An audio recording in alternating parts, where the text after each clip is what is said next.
மிக கனமழைக்கான orange alert. Tenkasi, Thoothukudi, Ramanathapuram, Kanyakumari மாவட்டங்களிலும் கனமழை பெய்யும் என வானிலை ஆய்வு மையம் கணிப்பு.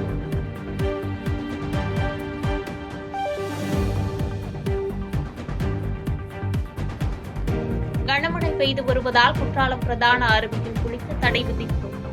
விடுமுறையில் அருவியில் குளிக்க ஆவலுடன் இருந்த சுற்றுலா பயணிகளுக்கு ஏமாற்றம்.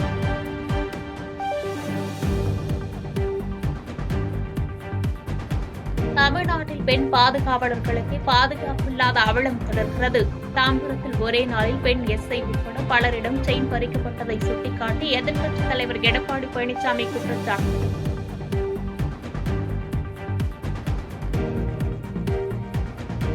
பரந்தூர் விமான நிலைய திட்டத்திற்கு எதிராக போராடும் மக்களை நாளை சந்திக்க உள்ளார் தமிழக வெற்றிக் கழக தலைவர் விஜய். திருமண மண்டபத்தில் வைத்து ஆலோசனை நடத்த உள்ளதாக அறிவிப்பு.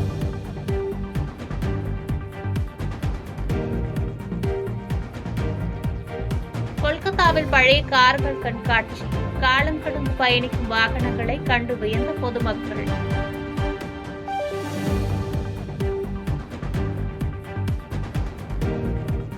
ஹமாஸ் இஸ்ரேல் இடையேயான போர் நிறுத்தம் திட்டமிட்டபடி அமலுக்கு வராததால் நீடிக்கிறது குழப்பம். காசா பகுதியில் தாக்குதல் தொடரும் என இஸ்ரேல் அறிவிப்பு.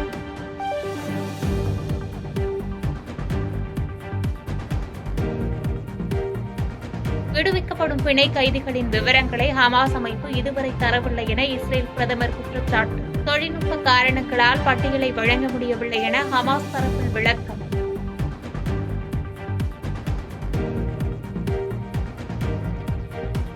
பாதகம் செய்பவரை கண்டால் நாம் பயம் கொள்ளலாகாது பாப்பா.